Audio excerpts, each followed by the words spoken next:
Hey everyone, how's it? I made a full Easter spread from scratch, and I'm talking seafood, lamb, sides, and desserts all on one table. There's a mix of nostalgic dishes, fresh spring flavors, and a few Southern African inspired elements, and I'll show you exactly how it all comes together.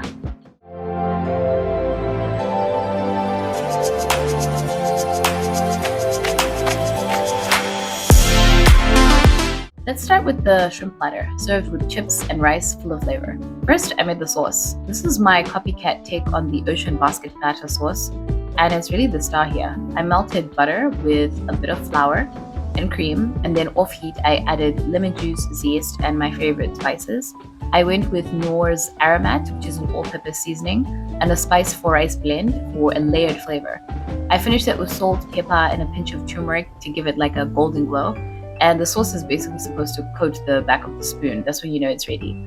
So rich, but still pourable.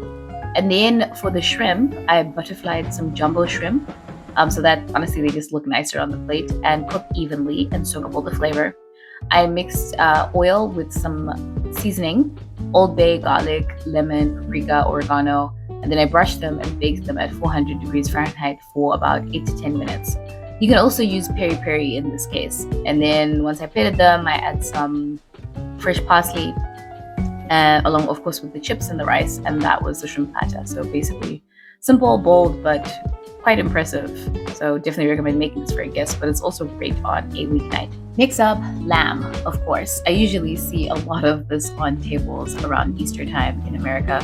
I started by seasoning these chops with steak and chops seasoning, plus some salt and pepper. Then I made a marinade with apricot preserves, chutney, which I got from South Africa, garlic, hot curry powder, lemon, rosemary, Worcestershire sauce, and then I also added some dried apricots. Next time I'll probably throw in some onions as well. I rubbed everything into the chops so they were well coated, then left them to marinate in the fridge for about 30 minutes to an hour. While that rested, I made a glaze using similar ingredients, plus a bit of vinegar for balance, and set it aside. When it was time to cook the chops, I patted them dry and seared them for about 2 to 3 minutes per side on medium-low heat to get a nice crust without burning the sugars. Then I finished them in the oven at 400 degrees Fahrenheit for about 8 to 10 minutes, along with a few whole apricots. I let them rest for 5 minutes.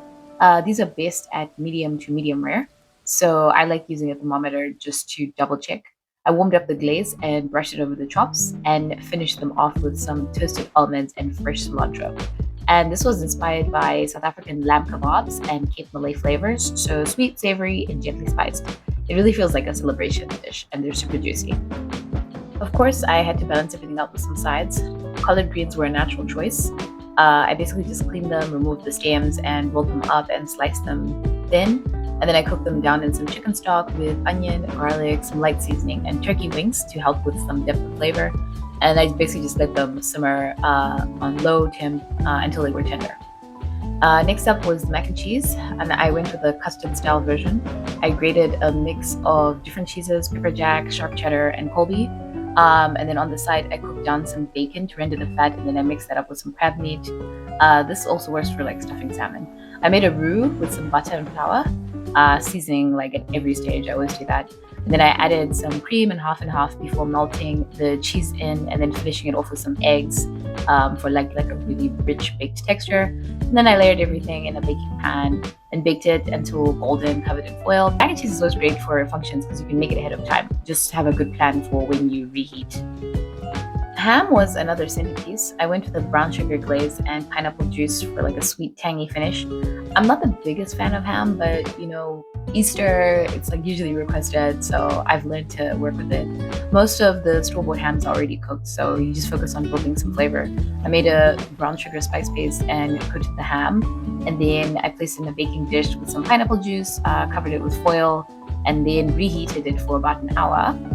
And then while that was cooking, I made a glaze using the packet that it comes with and a few extras just to build some dip. And then I finished it uncovered, and I continued to baste it every 10 minutes for the remaining half hour until it was glossy and caramelized.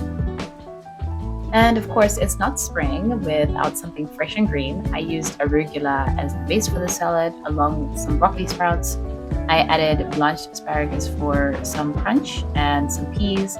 For creaminess, I added some avocado for tang, some goat cheese, which is one of my favorite cheeses for salads, and then I also added some capers for saltiness. I dressed it right before serving with some olive oil and balsamic vinegar, and then just seasoned it with salt and pepper. So very simple, fresh, and balanced. For some legumes, I leaned into the Chermoula flavors. If you know me, you know that I love using Chermoula. It's like a North African herb blend that works really well with grilled meats, but also vegetables. So I mixed some parsley, cilantro, chili, garlic, coriander, cumin seeds, and then I added some pine nuts for extra texture and finished it with some lemon juice, olive oil, and paprika. And then last but not least, dessert. I wanted something fun but still traditional. So I made some no-churn ice cream with caramel and mini chocolate eggs. So this is another great solution for using up all the Easter candy that's on sale or whatever you have left over. For the caramel, I just melted some sugar until it was golden, and then I add the butter, cream, and vanilla. And then I chopped up the eggs into chunks, not too fine though, but you still get some texture. Whipped some cream to stiff peaks, and then folded in the condensed milk and vanilla to keep it light and airy.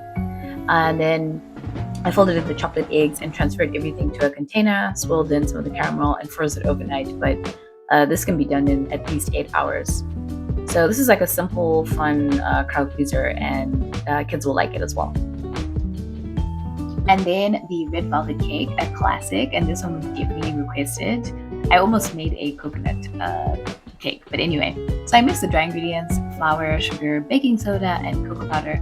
And by the way, if you want kind of like a more burgundy color, you'll need to add more cocoa powder and reduce the food coloring. But I wanted it to be more on the bright red side just to match with the Easter theme.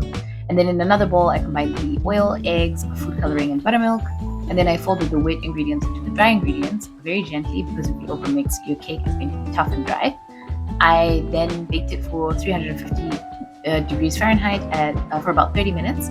And then for the frosting, I beat the cream cheese and butter until smooth. Then I added the powdered milk, vanilla, and a little bit of lemon. I like to do that just a bit, just to balance it out. And then once the cake is fully cooled, that's when you frost it, because you don't want like a hot mess.